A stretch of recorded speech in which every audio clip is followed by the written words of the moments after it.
Alhamdulillah gue mau ucapin selamat terlepas dari riba, Ih, bro. Ya. Alhamdulillah, Masya Allah. Di video kali ini gue nggak peduli viewsnya banyak atau enggak, tapi gue tahu kalau ada orang yang nonton dan ternyata dia bisa lepas dari riba atau terhindar dari mengambil riba, kita dapat pahala luar biasa. Kalau kita bisa sekali syuting menyebarkan syiar agama yang baik, algoritma menyebarkan konten-konten kita, pahalanya luar biasa. Nah, sekarang kita masuk ke ribanya. Berarti kan lu mengambil riba ini, KPR ini, tanpa terpapar sama ilmu bahwa ini tuh haram. Nggak ada sama sekali. Pertanyaannya, apa yang ada di dalam otak lu sehingga akhirnya lu mengambil KPR tersebut?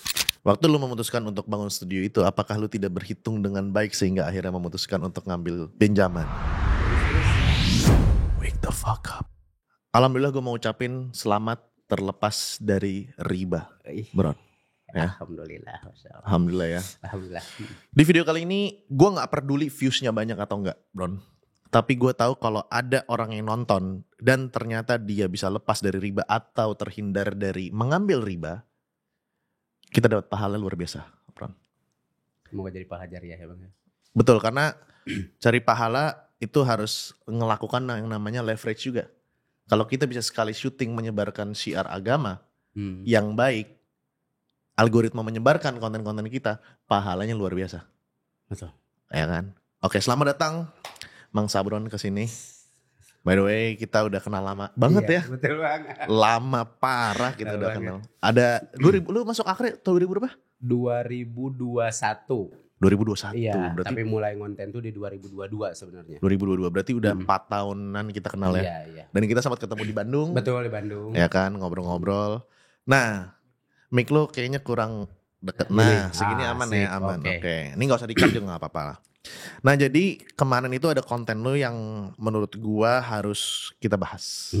Yang dimana lu akhirnya menyelesaikan KPR lu, tapi agak dipersulit. Betul. Ini kita tidak ngomongin tentang instansi atau institusi yang mempersulit tersebut karena nggak ada gunanya juga buat kita, Betul banget Bang. ya kan? Tapi di sini kita ngomongnya untuk ke masyarakat yang nonton bahwa memang riba itu sengeri banget itu Sendiri banget. dari pengalaman lo ya. Jadi kita jangan sebut merek sama sekali, Siap. ya, untuk Aman. menghindari undang-undang ITE, Oke. right? Oke, so Bron, jadi orang-orang kalau misalnya belum kenal, Sabron adalah content creator. Betul. Ngebahas tentang tahsin ya. Iya. Tahsin itu kalau yang nggak tahu atau yang non muslim di sini, tahsin itu cara baca Quran dengan baik. Iya. Simpelnya kayak lu belajar bukan grammar ya jatuhnya ya, tapi kayak Iya pronunciation. Iya, betul pengucapannya. Iya. Pengucapan. Jadi kayak kalau kalian ngomong, kan ada assalamualaikum warahmatullahi wabarakatuh ya, buat yang belum tahu. Jadi tahsin itu ngebenerin cara kita ngebunyiin suaranya. Betul. Kayak huruf demi hurufnya. Betul. Kalau orang bilang assalamualaikum warahmatullahi wabarakatuh, sebenarnya itu kurang tepat. Yang benar adalah assalamualaikum warahnya itu harus tipis. Iya. Warahmatullahi wabarakatuh. Terus contoh kayak kalian kan suka dengar bismillahirrahmanirrahim. Itu sebenarnya kurang tepat. Yang benar adalah bismillahirrahmanirrahim. Ih, mantap Ustadz ini ya. Alhamdulillahirobbilalamin harusnya alhamdulillahirobbil alamin. Betul. Gitu. Jadi kayak ya cara lu mengucapkan. Oke. Nah, sebelumnya Bron, mungkin gue mau nanya background lu dulu. Lu tuh anak pesantren apa gimana, Bron? Nah, ini sebenarnya kalau dibilang anak pesantren enggak banget, Bang. Jauh banget. Jadi berdasarkan pengalaman nih ya, ketika kita mulai belajar tuh justru saya baru belajar Al-Qur'an itu di tahun 2018, Bang. 2018 berarti lu udah lulus sekolah, kuliah dan Udah nikah. Nah, itu tuh posisinya emang kemotivasi tuh pas anak pertama lahir, Bang. Jadi pas anak pertama lahir di 2017 tuh itu tuh mulai kepikiran tuh kayak yang kok kita sebagai orang tua tuh kan nuntut anak tuh pastilah pengen jadi yang terbaik, bisa ngaji, jadi penghafal Al-Qur'an, tapi orang tuanya nggak bisa ngaji. Oke. Nah, awal bergerak dari situ, kebetulan emang sehari-hari itu ya kegiatannya di fotografi dan videografi lah. Jadi nemulah suatu acara di 2018 itu di bulan Ramadan. Namanya Daurah Lailatul Qadar, yang bahkan saya baru tahu tuh Lailatul Qadar tuh apa di situ. Nemulah tugas ngedokumentasiin acara tersebut, Bang. Nah, jadi posisinya itu di 10 hari terakhir Ramadan tuh kayak yang ya jadi udah kayak yang dideket-deketin tuh niatnya pengen belajar gitu kan, tapi yang namanya udah bapak-bapak lah pasti muncul rasa malu, rasa takut gitu kan, takut dijudge dari dulu kemana aja nggak bisa ngaji gitu kan. Nah, mulai dari situ pas ngedokumentasiin nemulah satu malam Di mana di malam itu saya baru tahu ada sholat yang namanya Qiyamul Lail. Baru tahu itu ada sholat namanya Qiyamul Lail. Tapi tiba-tiba di rakaat pertama jadi guru saya Syekh Hanova Maulana baru membacakan basmalah aja tuh tiba-tiba udah wah, Nangis. Allah izinkan netesin air mata itu semalaman tuh bener-bener full nyampe ke besoknya itu pas kita ngedokumentasiin acara tuh saya sambil nyimak pembelajaran Al-Quran yang bisa dibilang itu tuh sebenarnya bukan pembelajaran Al-Quran yang basic bang, tapi ternyata itu tuh untuk orang yang lebih expert lagi memperdalam tentang ilmu tajwid gitu kan pembelajaran itu. Tapi menyimak ya tiba-tiba pas lagi ngedokumentasiin tuh diem udah malah jadi fokusnya tuh ikut belajar. Awalnya di situ penasaran gitu kan terkait bacaan Al-Quran. Nah nyampe pas sehnya lihat tuh saya malah menyimak tuh langsung benar-benar kaget kan tugas saya ngedokumentasiin nih. Nah tiba-tiba langsung aja ngedokumentasiin tapi di 10 hari itu tuh benar-benar momen yang luar biasa. Udah beres dari situ barulah nyari info tentang program pembelajarannya. Nah awalnya di situ jadi bukan yang basicnya dari pondok pesantren enggak. Oke, berarti SD, SMP, SMA lu bukan sekolah Islam dan lain-lain. Iya, Negeri saya biasa ya. nyampe SMK itu jurusannya mesin. Oke. Dan udah dari situ kerja tapi malah masuknya tuh ke animasi karena emang senang di dunia grafis lah gitu kan. Kerjanya di daerah situ sama terjunnya di fotografi justru sama videografi gitu. Lu kuliah nggak? Enggak. Nggak kuliah, berarti Enggak. SMK langsung. SMK ya? langsung iya. Oke. Betul. Berarti tidak ada background sekolah Islam ya. Enggak ada. Dan lu sebelum kita bisa bilang itu titik hijrah lah ya mungkin ya. Iya, Bisa bilang bisa titik bilang mulai gitu. ngaji lah. Titik mulai betul Bang. Titik hijrah lu itu sebelumnya lu menjalankan Islamnya seperti apa? Apakah sholat masih bolong-bolong kah atau gak puasa kayak mungkin yang ya salah satunya di kantor ini ada tim yang orang puasa dia nggak puasa gitu Oh, kan. gitu ya. Enggak lah bercanda gua. Puasa semua.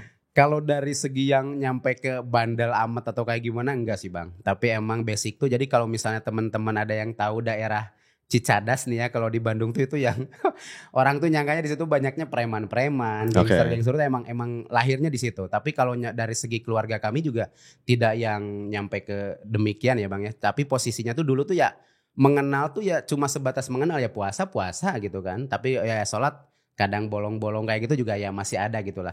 Apalagi nih terkait yang kemarin pembahasannya tentang riba itu tuh jauh banget nggak ngerti soal itu gitu sebelumnya. Ya maksudnya sebelumnya lu kayak ya Jumatan Jumatan karena aja, jatuhnya gitu. ya ini ritual yang udah dilakukan dari dulu. Iya, dari dulu harus dilakukan. Sholat id gitu. Cuman kalau untuk sunah-sunah kayak zikir pagi petang dan lain-lain enggak lah ya. Belum mengenal bahkan. Nah, sekarang kita masuk ke ribanya. Berarti kan lu mengambil riba ini, KPR ini tanpa terpapar sama ilmu bahwa ini tuh haram. Enggak ada sama sekali. Nah, ini yang gue berpikir adalah di kala itu lu ngambil riba, lu kan tidak berpikir haram. Iya, betul. Pertanyaannya, apa yang ada di dalam otak lu sehingga akhirnya lu mengambil KPR tersebut? Sip. Baik. Jadi ceritanya sebenarnya gini Bang, orang tuh pasti mikirnya tuh ngambil KPR tuh buat nyicil rumah ya. Nah sebenarnya tuh saya posisinya bukan nyicil rumah. Jadi pas pertama emang rumah udah ada, nah itu tuh lagi dibangun, lagi direnovasi. Karena kan sebelumnya tuh di bidang fotografi, terus saya di bidang percetakan album. Nah mau bikin studio foto, namanya Unaho Studio. Nah itu tuh proses pembangunan. Karena sejalan tuh usahanya tuh. Nah pas pembangunan ini mangkrak lah dia 6 bulan. Dan posisinya itu dia belum ada atapnya. 6 bulan mangkrak itu jadi kita tinggalnya tuh bareng orang tua. Posisinya udah nikah emang. Nah tapi pas mangkrak 6 bulan itu kefikirlah untuk minjem modal awalnya Bang. Oke, itu gitu. Tanah berarti tanah sudah milik sendiri? Udah milik sendiri. Dikasih orang tua atau? Enggak emang beli sebelumnya emang. Sebelumnya itu sempat pakai KPR juga Bang. Tapi untuk udah, beli tanah? Untuk beli yang itu tuh. Terus habis itu baru untuk membangun si studionya ini minjem lagi. Itu minjem produk finansialnya namanya apa? Nah itu dia. Jadi awalnya pun karena emang gak tahu Bang, gaptek itulah pokoknya pengen pinjem udah nominalnya emang lumayan gede. Kita tuh butuhnya tuh 600-an juta. Ya 650 lah butuhnya tuh. Nah pas pinjem tuh awalnya mau pinjem yang untuk kur. Kredit usaha rakyat kan? Kredit usaha rakyat. Which is kalau dari bunga sekecil. Kecil, betul. Tapi karena nominal yang dicicil selama 5 tahun itu gede menurut saya, nggak sanggup di situ. Itu nominalnya tuh hampir di 15-16 jutaan lah pokoknya segitu. Belum bisa pada saat itu. Ngerekomendasiin lah timnya itu untuk dipindah ke KPR aja. Jadi durasinya lebih lama gitu katanya. Oke, kur kena bunga berapa? Ingat gak? Setahun. Duh kurang tahu dulu tuh berapa ya. Pokoknya mah nggak gede sih. Kalau lu yang KPR ini? Yang KPR ini tuh berapa ya bang? Nggak ini kalau terkait bunganya tuh pokoknya udah dapat ACC udah tanda tangan aja lah gitu lah, nggak ini banget. Itu penting tuh. Berarti lu betul. sebenarnya butuh duit, nggak baca kontrak, tanda tangan aja. Iya, tapi sebelumnya emang udah tahu kayak nominal tuh segini, ntar dibayar cicilannya segini, kalau dilunasin tuh dapat penalti, dapat denda dan lain itu udah tahu. Tapi yang namanya wah ini yakin lah nggak cuma di gua aja ya bang. Nah yang lain nih yang ketika udah ada pencairan tuh yang pasti dilihat tuh adalah ya cair nih hari ini nih. Yaudah tanda tangan tuh kan boro-boro dijelasin semua pasal enggak kan. Tapi tanda tangan sebelah sini ya udah di tanda tangan aja. Gitu. Yang penting ada duit liquid langsung masuk kantong. Langsung masuk itu langsung ditransfer ke rekening. Enggak, justru prosesnya ditahan dulu. Sebelumnya tuh ada biaya potongan buat akad dan lain-lain. Saya masih kurang ngerti lah. Pokoknya nyampe di berapa 30-40an tuh dari yang nominal sekian.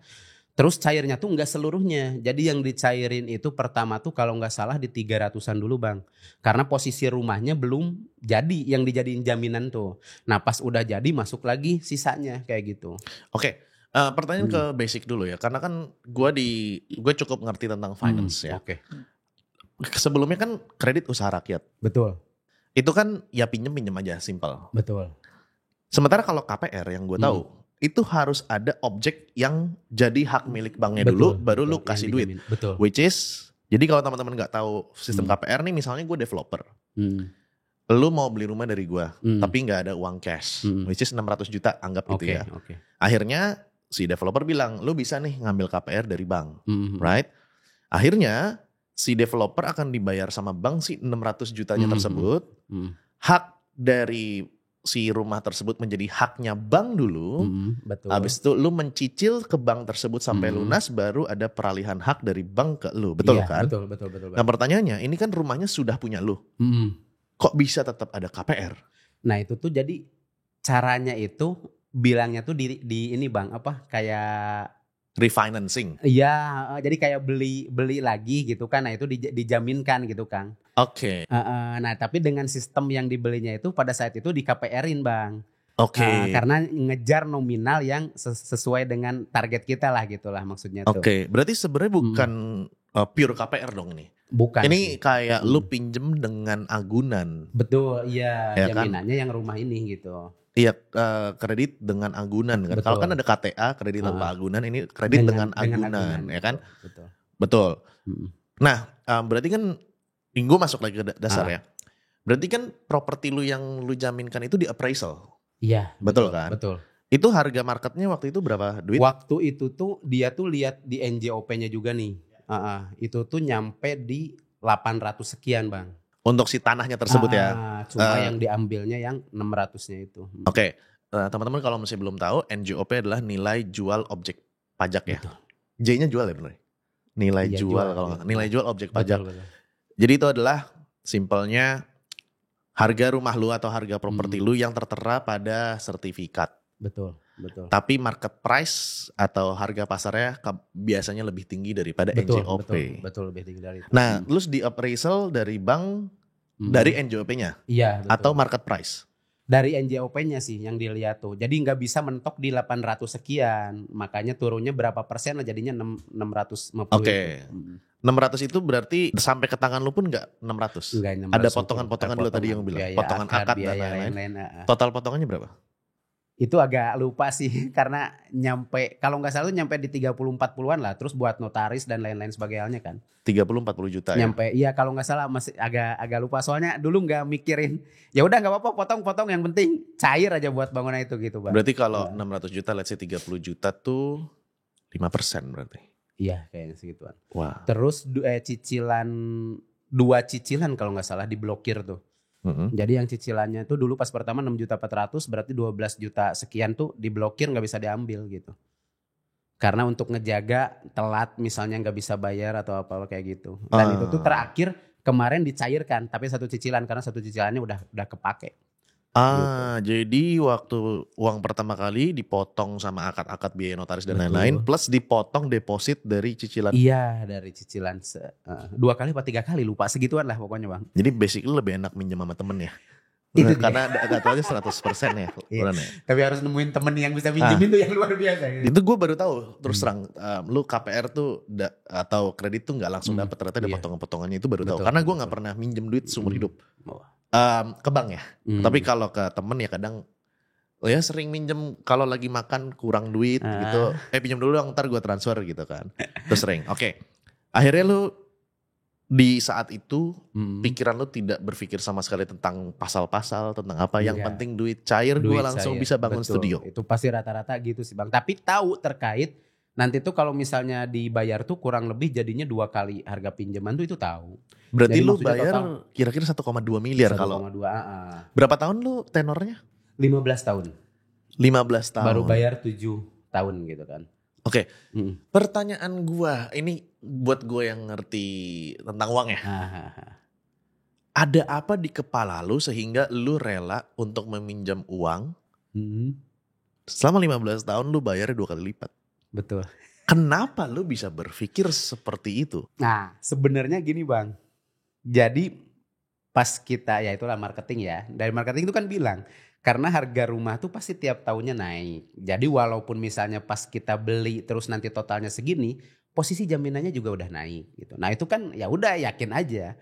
Nah, awalnya tuh dari situ ya udah emang mikirnya mungkin dalam jarak waktu 15 tahun ke depan harganya juga pasti lebih dari itu. Jadi awalnya cuma gitu doang sih. Pertanyaan gue, jika harganya lebih dari itu si jaminannya, kita bilang namanya kolateral ya. Oke. Jika harganya lebih dari itu kolateralnya, apakah lu bisa meminjam lagi dengan jaminan yang sama pertama? Atau malah cicilan lu berkurang? Nah, justru biasanya ketika kita lancar itu Bang, berdasarkan kita yang sebelumnya yang kur dan lain-lain, mendekati masa-masa lunas itu tuh ditawarinya top up. Bahkan yang kemarin juga ditawarinya top up. Jadi dengan cair lebih gede lagi. Jadi itu tuh banyak banget nawarin kayak gitu tuh. Bahkan kemarin tuh nyampe ada yang nawarin bisa nih cair di 1,5 M.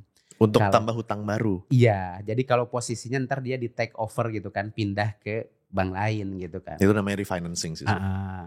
Nah itu tuh banyak banget, apalagi kalau kita emang posisinya lancar gitu kan. Kalau lancar tuh ya banyaklah penawaran-penawaran. Itu valid karena setelah lu kayak gue kan ada pernah masuk prioritas beberapa bank ya kan. Itu memang setelah lu masuk buset itu WhatsApp pinjaman dan lain-lain, harni cair dan lain-lain kayak banyak banget itu. Banyak. Kak kalau ada kebutuhan KTA ini bisa 600 juta, 700 juta, 1 miliar Kak. Gue bilang, wah Kak gak butuh Kak, aku muslim gak boleh riba. Mantap. Ya terus yang lucunya dia bilang, wah Masya Allah Kak. Terus gue bilang, lu nawarin gue kredit riba. Terus balasnya Masya Allah Kak. Makasih Kak, Assalamualaikum. Terus gue bilang, what the hell man. Itu fenomena yang aneh menurut gue. Oke. Jadi karena kebutuhan mepet sehingga lu merelakan bayar 15 tahun 2 kali lipat. Betul. Oke. Gue tarik lagi ke belakang.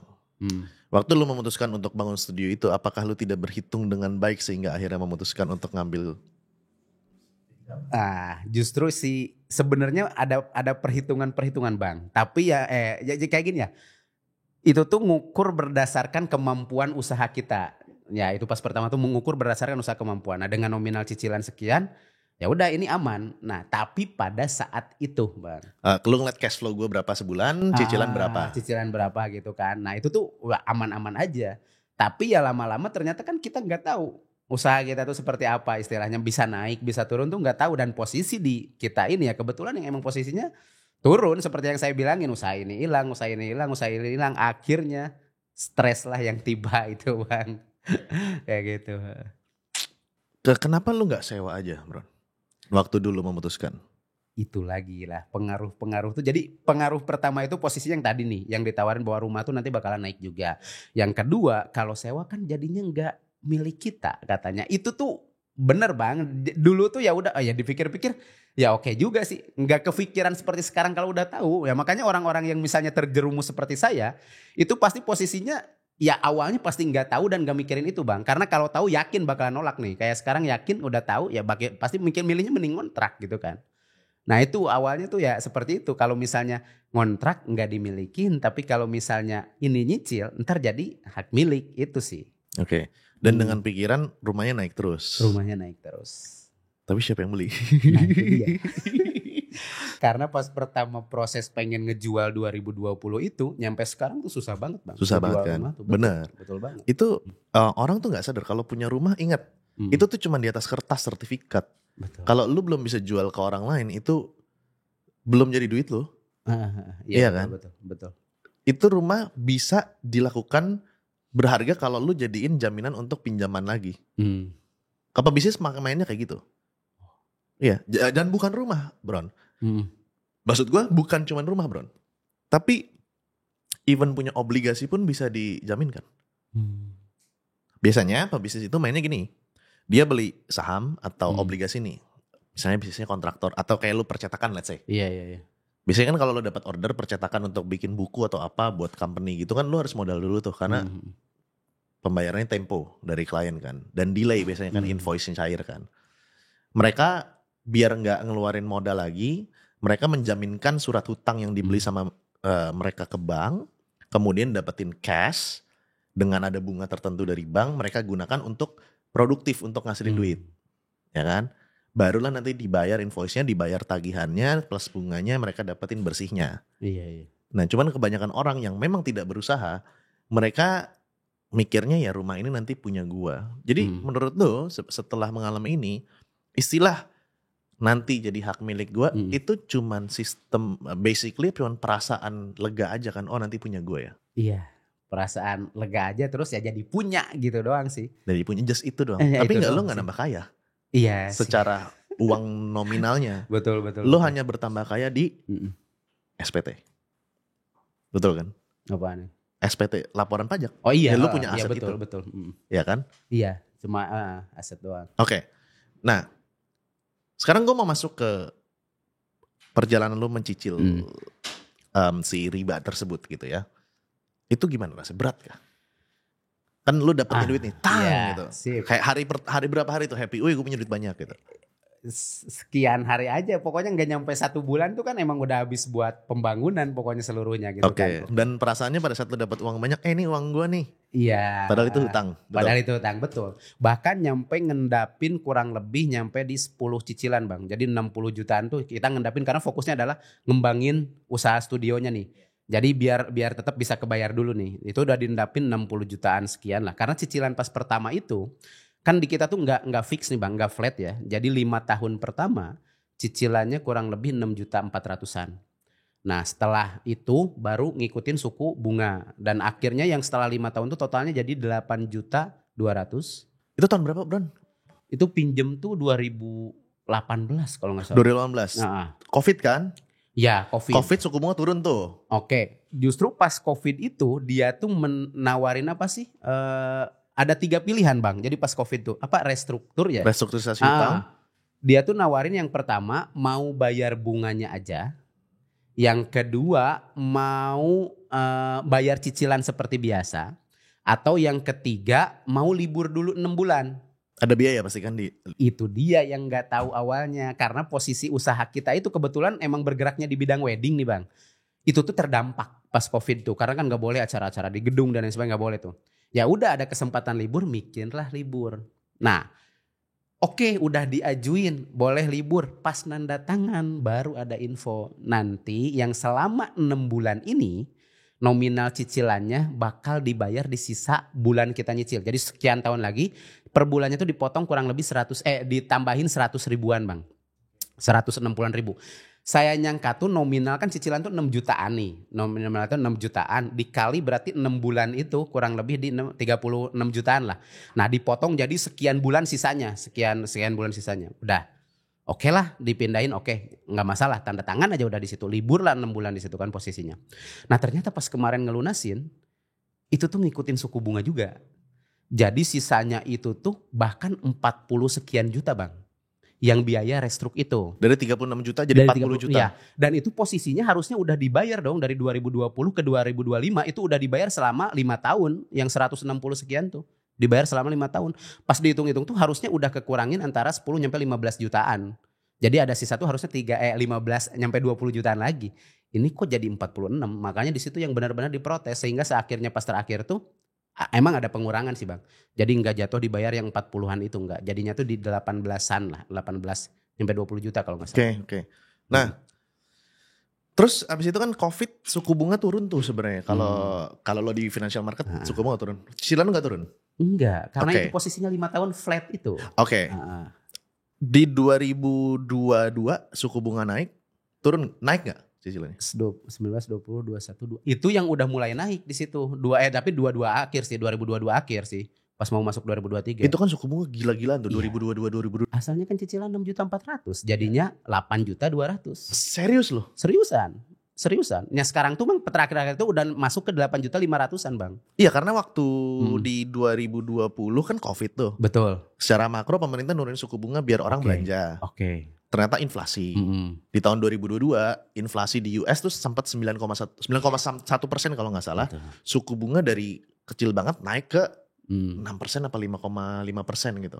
Itu hutang lu berpengaruh juga. Ngaruh banget. Di- Makanya nominal cicilannya tuh naiknya gede banget. Dari tuh, 6 jadi juta ke 8 Dari juta. 8 juta setengah. Iya.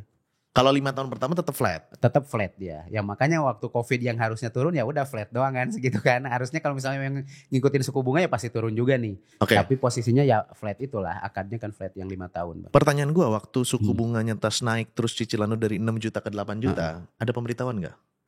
Apa Nggak langsung ada. tagihan aja langsung Nggak berubah ada. 8 Cuma juta? info dari yang marketingnya nominalnya udah masuk yang nggak flat lagi ya. Nominalnya sekian, nah itu baru tahu di situ.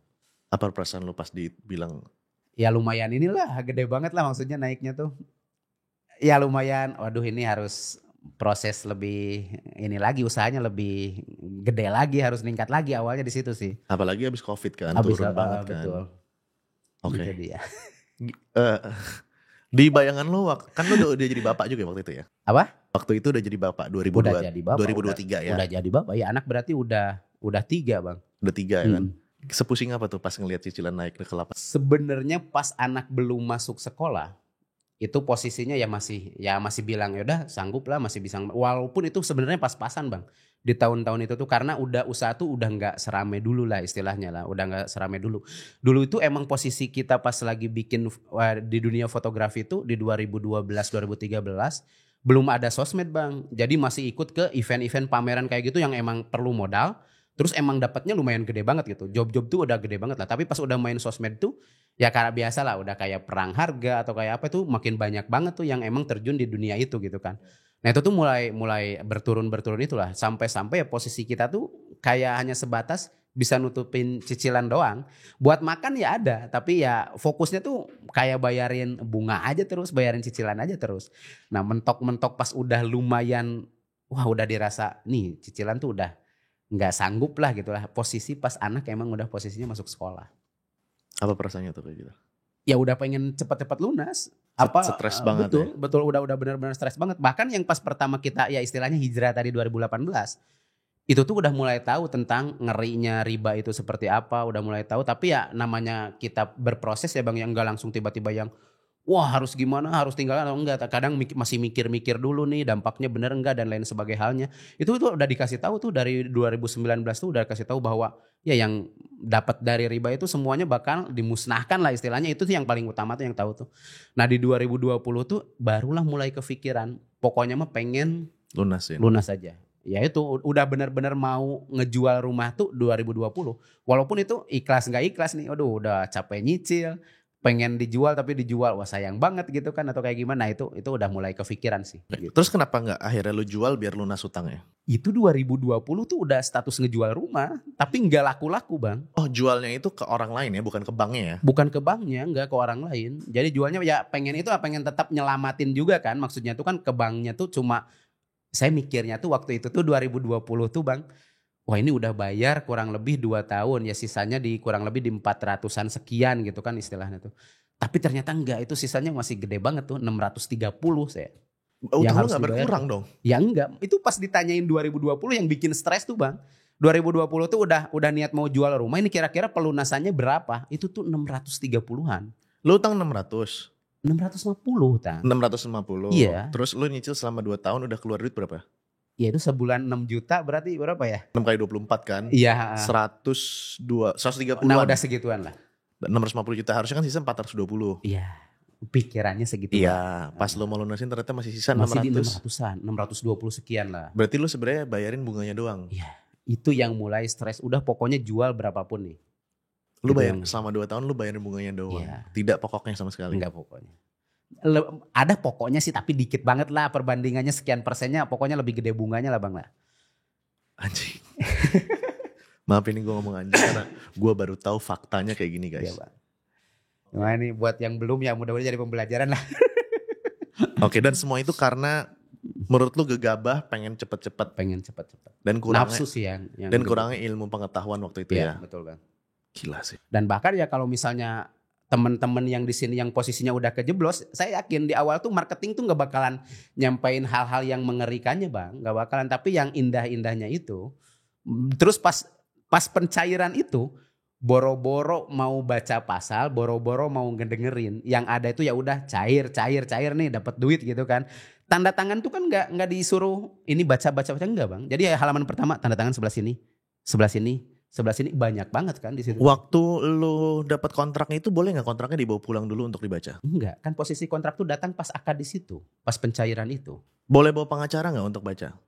Kalau itu sih saya nggak tahu bang. Harusnya boleh lah ya. Harusnya kayaknya ya, harusnya boleh. Cuman ya orang lagi butuh duit. Nah. Apalagi lu nggak terpapar hukum juga kan waktu betul, itu kan? betul, enggak. Nggak kepikiran kan? Nggak kepikiran. Yang jelas ya udah cair tuh, ya pasti rata-rata lah seneng lah udah dapat, udah ada di rekening nih tinggal dicairin gitu kan.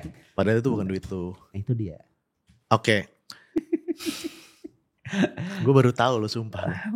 Gue baru tahu loh. Dan ternyata banyak orang-orang yang gue tahu teman-teman gue baru kerja gaji baru mungkin 6 juta 7 juta tapi udah berani KPR rumah 15 tahun. Jadi memang yang lu udah ngalamin KPR, memang KPR ini perbudakan. Kalau yang udah tahu sekarang bang, tapi kalau sebelumnya pas ngajuin boro-boro mikirin perbudakan enggak. Yang penting alhamdulillah bisa punya rumah gitu kan. Shit. Itu dia. Karena ya dicekokinnya ya itulah pas pertama tuh. Daripada ngontrak mending nyicil nanti jadi pribadi. Terus kalau nyicil juga bunga emang naik jadi 2 kali lipat. Tapi kan harga rumah juga ikut tinggi nanti ke depannya. Kalau nggak Pasti sekarang itu yang kapan masuk. lagi punyanya gitu ya. Nah kalau nggak sekarang kapan lagi. Harga rumah yang tinggi gitu kan. Ada lagi nih kalau di kampung-kampung yang ada beberapa dulu waktu gue jualan ayam bakar mereka bilang gini. Ya gaji daripada nggak jadi apa-apa mending gue cicil motor deh at least ada bendanya. Punya jadi benda. Padahal jadi motor barang. harganya turun. Iya, Depresiasi iya. kan. Oke, jadi emang semencekik itu ya. Semencekik gitu. Oke. Sekarang masuk ke pelunasan. Oke.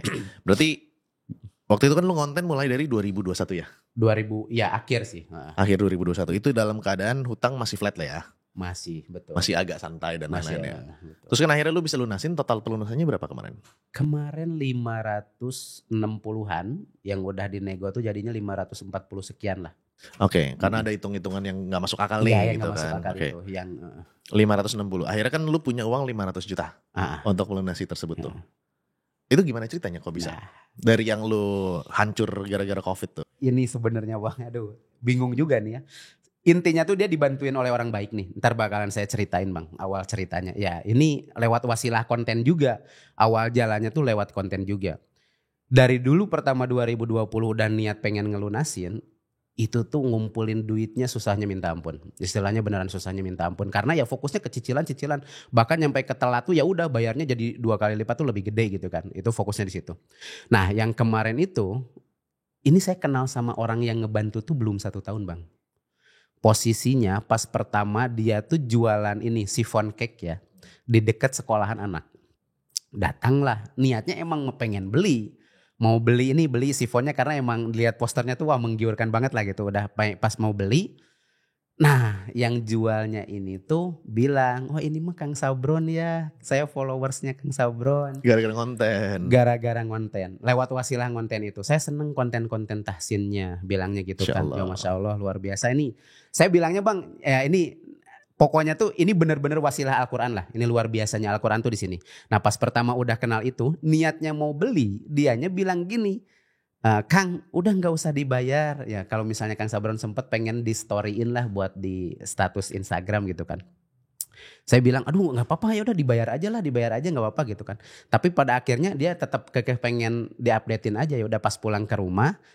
Nah ini nih yang suaminya itu ya saya bilangnya Masya Allah lah baik banget lah sama istrinya tuh nyampe-nyampe dia ngehubungin lagi. Kang punten tadi kalau khawatirnya malah memaksa untuk distorikan. Udah nggak apa-apa nggak usah distorikan. Karena khawatirnya jadinya paksaan terus nggak ikhlas lah atau kayak gitulah. Padahal ya udah biasa karena rasanya benar-benar enak ya udah pengen update doang karena kan kita bukan akun apa ya food Bukan food vlogger atau vlogger, nah ya. bukan kayak gitu kan. Tapi ya udah emang enak ya udah pengen update aja di story gitu kan. Ya udah takutnya memaksakan tuh nyampe ngehubungin kayak gitu. Nah singkat cerita ternyata orang ini tuh dia itu yang aktif di penyewaan emang alat-alat event.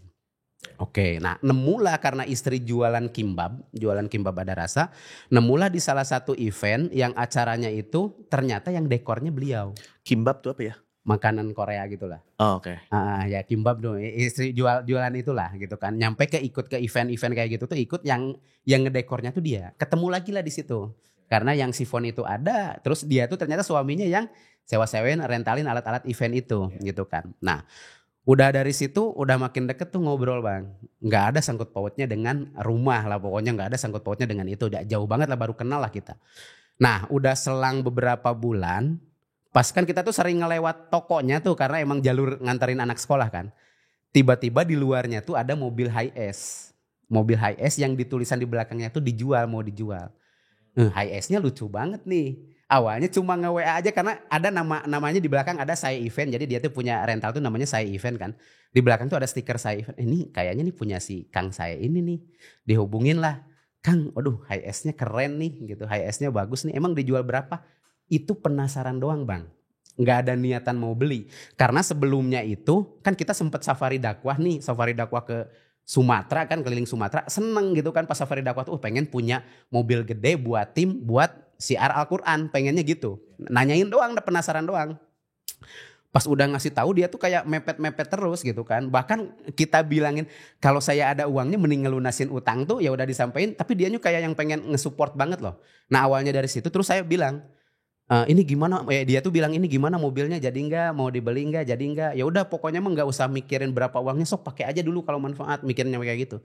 Saya nyampe bilang bentar dulu insya Allah nih kalau misalnya rumah laku kejual nanti insya Allah ada budget lebih buat itu. Saya bilangnya gitu karena waktu itu statusnya udah ada yang lihat-lihat rumah bang, tapi nggak jadi gitu kan. Udah ada yang lihat-lihat rumah. Oh rumahnya mau dijual. Nah kebetulan banget sama orang ini tuh dia lagi nyariin rumah untuk adiknya. Nah itu emang rumahnya mau dijual ya? Mau dijual.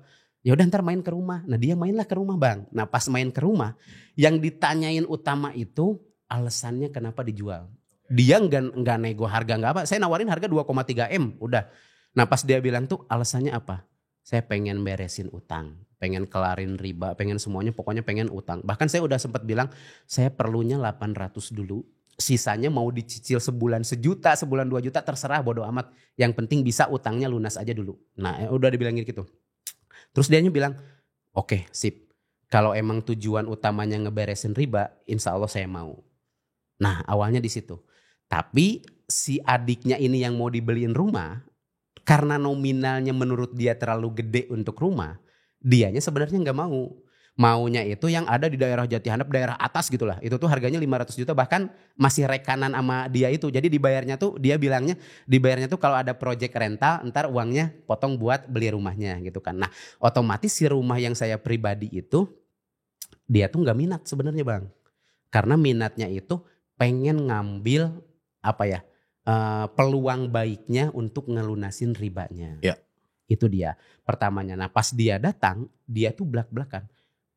Utangnya tuh berapa lagi? Barulah saya nanyain ini yang ribanya berapa lagi kalau dilunasin. Nemulah harga 560. Yang itu bikin bener-bener gendok. Karena perkiraan di 2020 waktu itu nanyain lunas. Sekarang 2025 kan nyicil lagi terus tuh.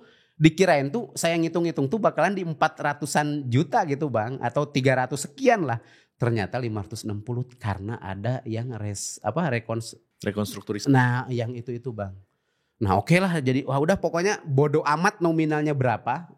Lunasin aja biar cepat gitu kan. Udah pas dia bilangin ini Kang totalnya 560 ya udah. Nah yang jadi pertama saya enggak yakin sama si Akang ini tuh. Dia bilang gini pas di rumah tuh. Kang kalau misalnya bicara uang saya belum ada.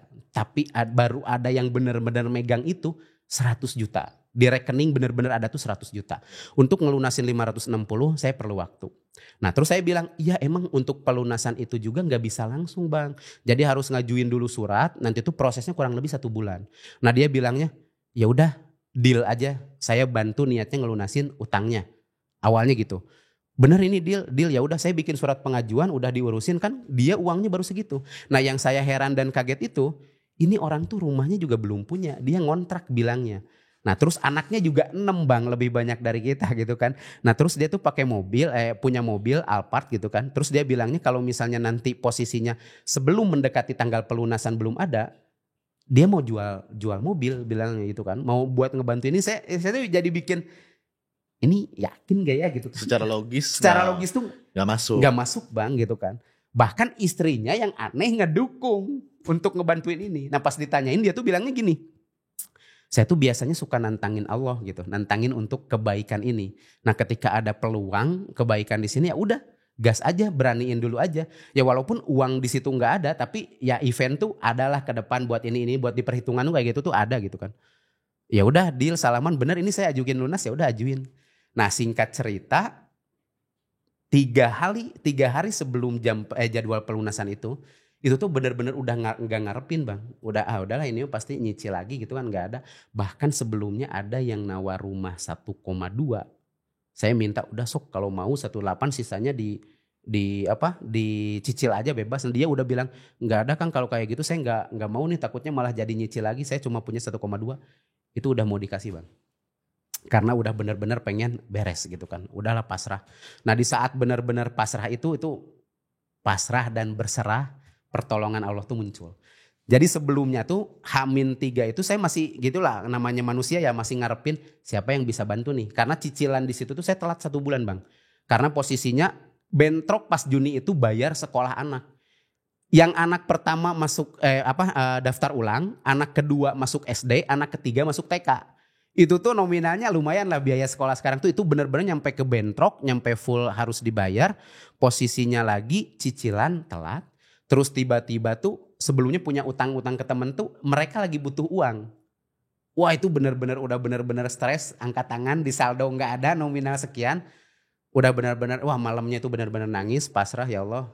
Udah saya berserah. Itu lu kayak dibombardir dalam satu waktu. Dalam satu waktu bang. Gue tahu itu rasanya.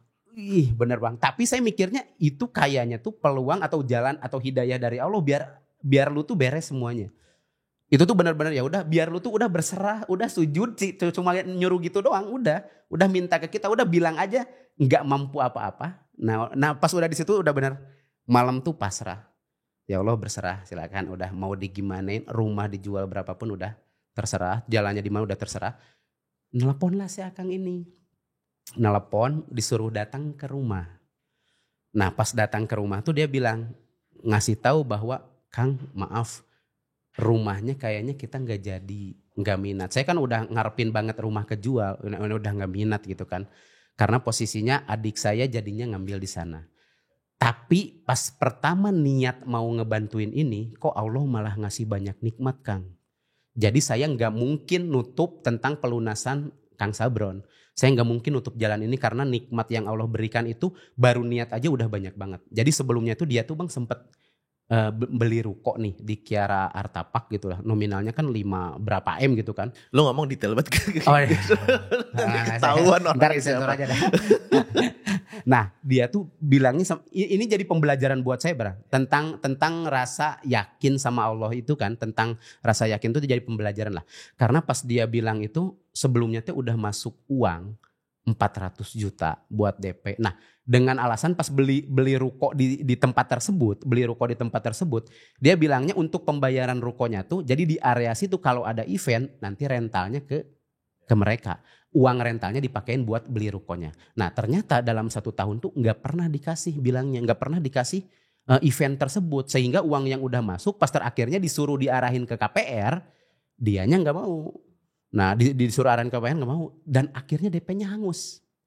DP-nya ya udah nggak bisa diambil, nggak bisa apa. Dia bilang cuma ikhlas 400 juta.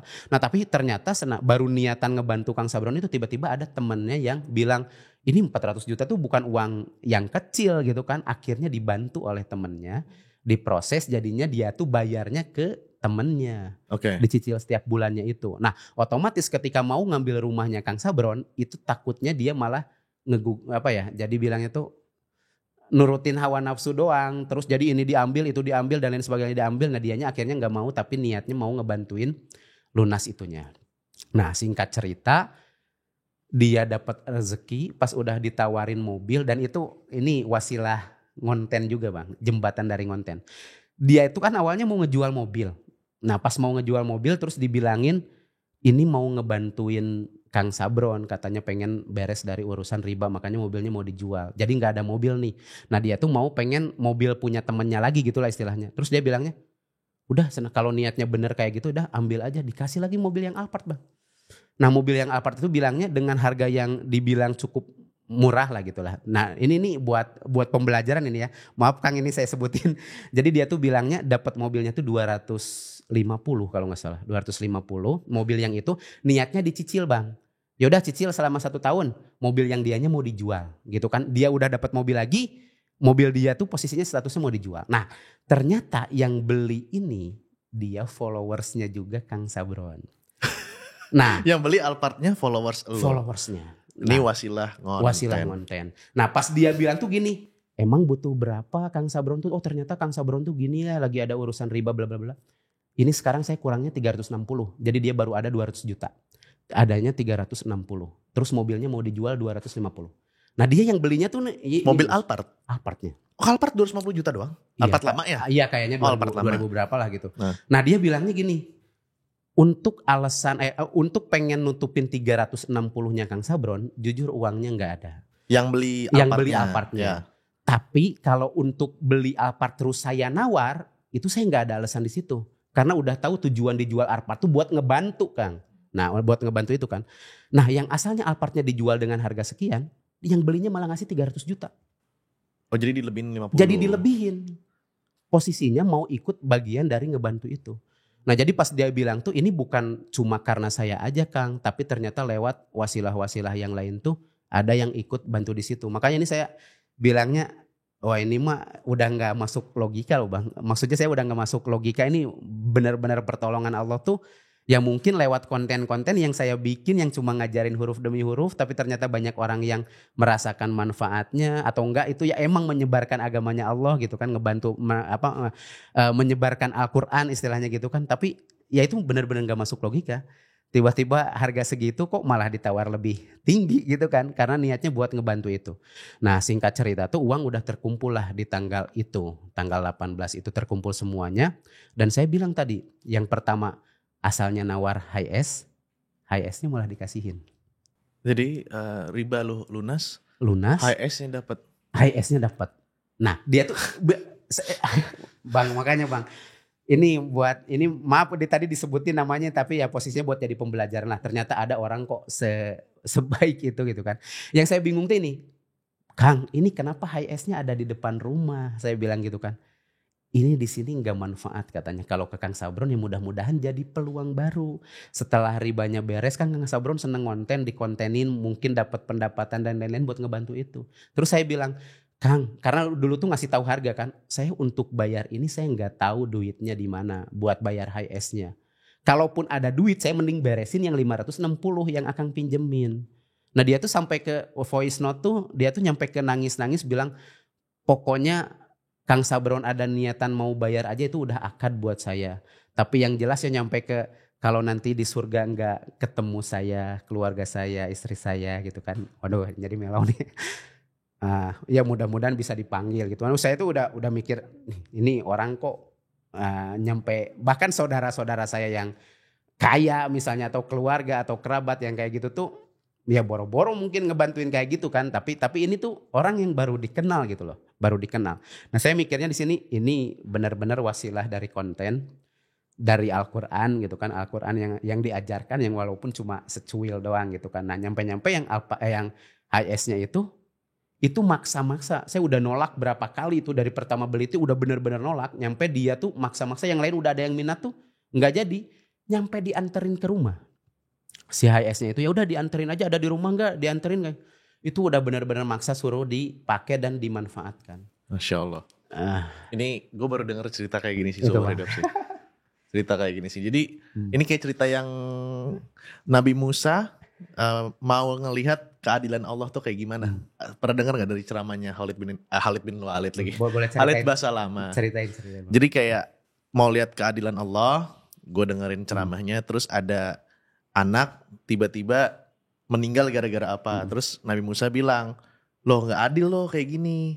So anaknya masih sangat kecil dan lain-lain. Ternyata gue lupa gimana, tapi lu cari aja Khalid Basalamah tentang keadilan Allah. Ternyata itu tuh ada runtutan event atau peristiwa-peristiwa yang ujung-ujungnya itu semuanya adil. Nah, yaitu logiknya Allah beda ya sama beda, logiknya manusia ya. Betul. Kayak lu awal-awal konten cuman mau ya tambahan uang, ya kan, belajar ya kan? sharing dikit-dikit gitu. Sharing dikit, ngambilnya Al-Quran, tiba-tiba bisa ujungnya kayak gini. Iya, ya kan, dia. Masya Allah. Nah, by the way ngomongin konten, lu kan sekarang berarti monetize-nya dari mana aja nih? Kebetulan sekarang tuh nggak cuma satu akun doang. Jadi ada akun namanya Si Kuning Ngambang, dan itu lewat pembelajaran itu tuh benar-benar berkembang juga nih. Ya. Si Kuning Ngambang, yang kedua ada Kimba Badarasa, usaha yang istri gitu kan. Ya. Nah, karena yang ya kalau misalnya monetasnya dibilang di mana, yang tahsin itu justru kalau misalnya ngandelin terkait endorse dan kerjasama lainnya tuh rame-ramenya mendekati Ramadan lah. Ya, betul. Gitu kan.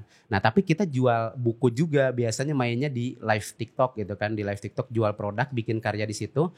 Terus di akun-akun yang lain, karena akun-akun yang lain tuh alhamdulillah berdampak Bang nyampe sekarang. Bahkan yang akun usaha yang Kimba Badarasa ya selalu ada lah orderan kayak gitu ada. Terus yang kedua dari akunnya yang Si Kuning Ngambang tuh itu brand-brand tuh pada masuk juga di situ sih. Oke. Buku lu dibawa kasih lihat. Bawa yang ini.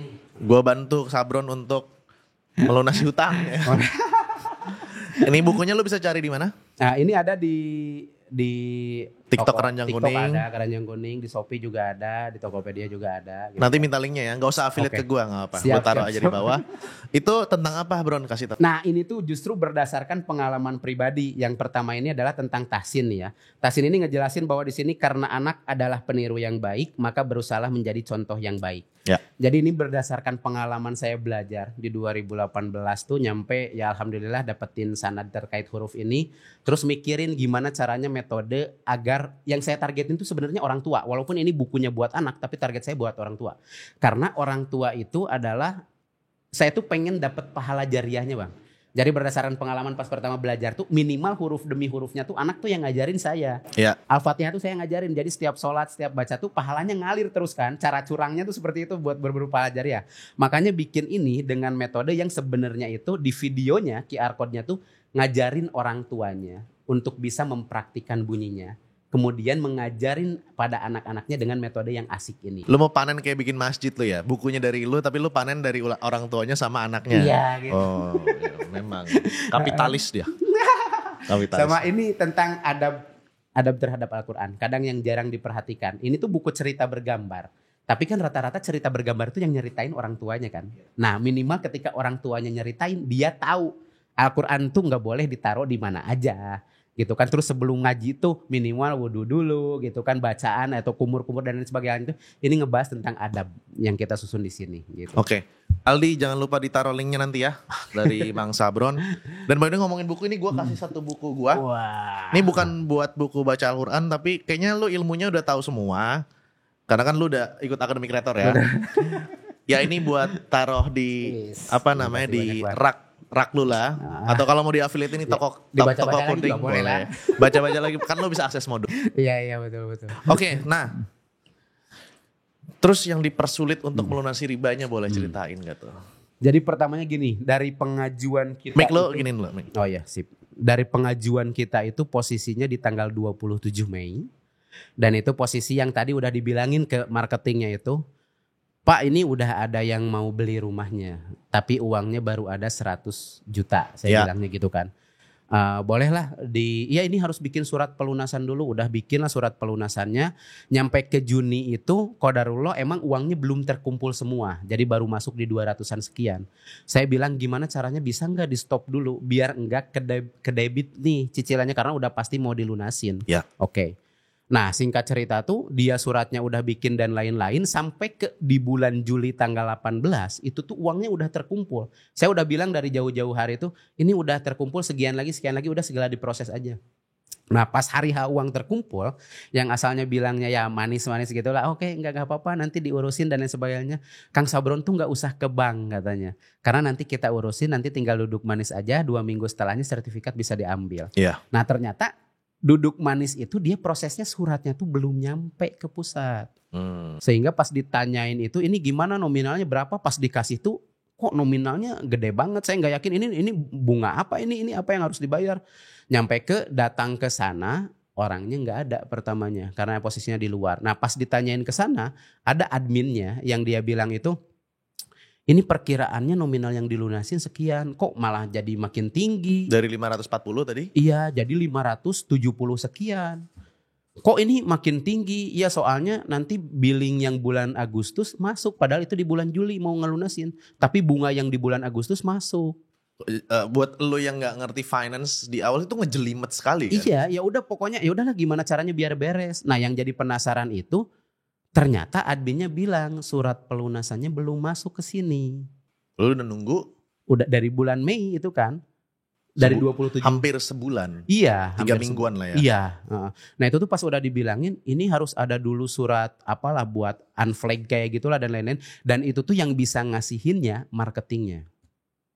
Which is marketingnya gak bisa dikontak. Nggak bisa dikontak karena pas udah tahu kayak gini ini kok Agustusnya malah masuk, ya kan kemarin udah bilang katanya ya kan sekarang belum masuk Agustus, jadi cicilan kita tuh di tanggal 3 Ya. Nah dia tuh bilangnya nanti pendebitan pelunasan itu tanggal 1 sampai tanggal 15 yang otomatis ini udah tahu nih jalurnya kemana, diulur-ulur tuh biar bunganya masuk. Nah padahal itu pelunasan di bulan Juli kan. Nah udah tahu kayak gitu saya datang ke kantor ke unit utamanya gitu kan, udah datang nggak bisa dipertemukan tuh sama pihak marketing, bahkan udah minta pimpinannya juga nggak bisa ketemu gitu kan posisinya.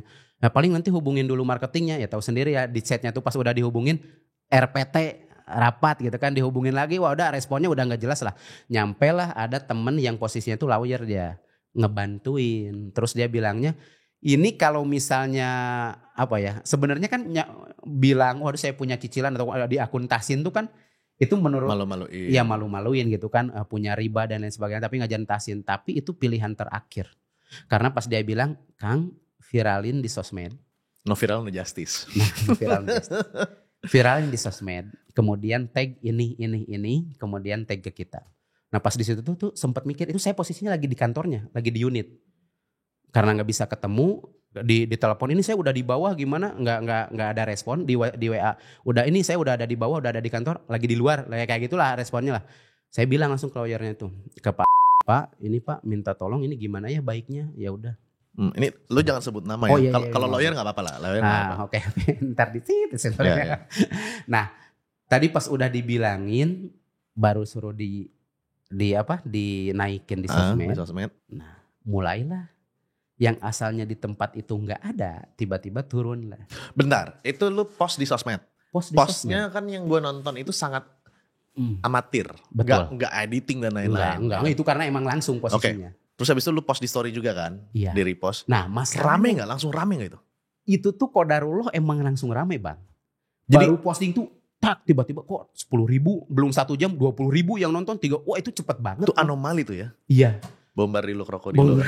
Anomali. Punya anak masih relate ya. Anomali, oke. Nah, Terus. Nah posisi itu tuh sebelum mau posting tuh saya tuh masih mikir-mikir dulu Bang. Ini posting di akun Al-Quran gitu. Tapi ya udah, Robi Sroli Sodli, Wesley Amri. Ya Allah mudah-mudahan apa-apa yang nanti disampaikan, bimbinglah cara menyampaikannya. Mudah-mudahan jadi hal baik untuk pembelajaran orang lain. Udah.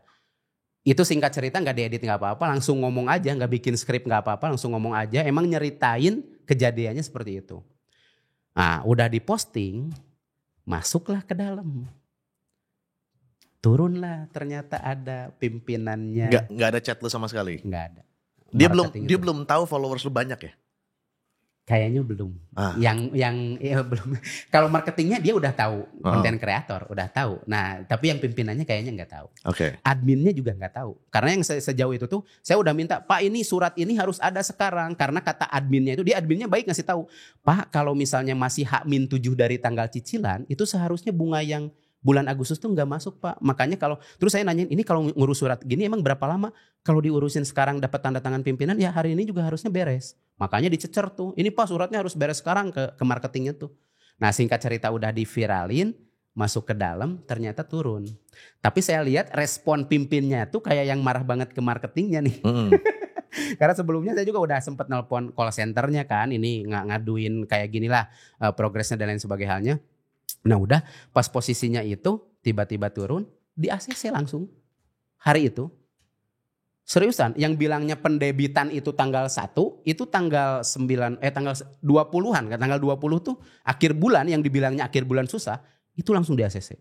Gimana rasanya setelah lu punya kekuatan power untuk memperlancar urusan hanya dengan bikin konten? Rasanya gimana? Ya pertama luar biasa, yang kedua banyak banget yang nge-DM. Bang, nerima enggak jasa untuk memviralkan kasus yang sama? Lu jangan jadi maklar kasus dong ya. Enggak, itu banyak banget Bang. Dari postingan itu bahkan banyak yang ya walaupun sebagian ngehujat gitu kan, tapi banyak juga yang bilang Masya Allah jadi pembelajaran buat mereka yang asalnya mau ngambil kayak gitu jadi nggak jadi itu banyak banget. Dan itu posisinya yang awalnya si marketing itu bilang nanti setelah pendebitan tanggal 1 sampai tanggal 15 ntar sertifikat bisa diambil kurang lebih 2 minggu setelahnya. Ternyata enggak. Hari itu viral. Besoknya itu nominal nominal pelunasan yang pastinya datang. Terus disuruh pagi jam 8 tuh udah ini nominal kurang lebih sekian katanya itu ya, tapi nggak basa-basi nggak apa, cuma ngasih tahu gitu doang lah si marketingnya itu. Terus bilang nanti datang jam 11 sertifikatnya udah bisa diambil. Sehari kelar. Sehari kelar. Selamat, lu sudah menuai investasi lu dengan membuat konten. Konten ya. Dan berasanya agak lama memang, tapi sepowerful itu ya. Sepowerful itu ya. Bahkan setelah lunas itu, rasa bentuk tanggung jawabnya pasti pengen nyamperin ke si orang ini yang minjemin, orang baik itu kan. Yep. Nah, ketika datang itu tuh selang beberapa hari setelah proses pelunasan, datanglah ke rumahnya, terus dia tuh malah bilang, udah jangan ngurusin dulu nanti uang ini mau bayarnya gimana. Istilahnya dia tuh udah nganggap uangnya itu emang gak ada, itu udah pertolongan dari Allah. Sok nikmatin aja dulu sebulan tanpa riba, misalnya sebulan hidup tenang, sok nikmatin aja dulu, jangan ngurusin dulu itu. Nah, jadi pas datang ke rumah niatnya karena bentuk tanggung jawab ini nanti gimana nih cara bayarnya dan lain sebagainya, dia malah membebaskan itu. Jangan mikirin itu, sok tenang dulu, nikmatin dulu, senyum-senyum dulu, katanya bahagia dulu, nyampe nanti di posisi udah benar-benar tenang, udah bahagia, sok kesini kita ngobrol lagi. Oke. Itu dia. Dan yang menariknya adalah yang ngebantuin lo itu bukan orang yang super kaya. Itu dia. Maksudnya kayak let's say uang 100 juta. Iya. Buat lunasin 500 juta gitu. Betul. Berarti kan dia punya uang tapi tidak sekaya itu. Tidak sekaya itu. Bahkan kan tadi udah dibilangin rumahnya ngontrak, anaknya lebih banyak dari saya. Alphardnya Alphard lama pun gitu Alphard kan. lama. Karena kalau Alphard baru kan 1 M-an. Betul. Ini Alphard lama. Alphard lama. Dan bahkan, dia Oh untuk iya lupa. Bahkan istrinya pas di sehari sebelum uang kekumpul, dia ngejual logam mulianya dia. Wow, itu buat ngebantuin merinding itu. Itu something yang gak akan dilakukan oleh orang yang kapitalis mentok. Iya. Makanya bingung, ternyata ada orang baik itu gitu. Dan memang gue sekarang lagi tertarik sama Islamic Finance, bro. Karena ya dengan gue bikin hal seperti ini, gue gak tahu viewsnya bakal banyak apa enggak. Gue gak tahu gue bakalan lebih kaya atau enggak dengan bikin Islamic Finance seperti ini. Gue gak tahu apakah gue dapat AdSense lebih banyak. Gue gak tahu bakalan dapat endorse lebih banyak. Dan apakah akan ada unit-unit bisnis yang bisa monetize dari ngebahas tentang Islamic Finance. Which is gue pun akan keluar uang nih. Karena gue harus kuliah lagi di Malaysia. Tapi online gue ngambilnya. Itu mungkin sekitar 70-an juta, 80-an juta untuk ngambil S2 lagi Master of Islamic Finance. Tapi gue ngeliat di sini adalah ini adalah pengabdian gue untuk agama gue. Karena gue ngeliat di Indonesia butuh sosok yang dimana tidak ustadz mentok, tidak kapitalis mentok, tapi ada di tengah. Ngaji juga, ngerti aturan, praktisi juga, pernah ada di ekonomi yang kapitalisme juga, ekonomi sekarang ya maksudnya, tapi punya ketertarikan di Islamic Finance. Yang dimana gue ngeliat mungkin ini kepedean, tapi I think di Indonesia kayaknya Tuhan udah memilihnya gua sih. Masya Allah. Dan I think ini bisa jadi perjalanan gua sampai 20 tahun ke depan di Islamic Finance ini. Ya gue mohon doa juga. Ya salah satunya podcast ini yang gue mulai buat. Wih, Insya Allah. Masya Allah. luar Doain ya biasa. guys ya, doain ya guys. Oke. Gue mau ngucapin ke lo selamat, welcome to the real freedom.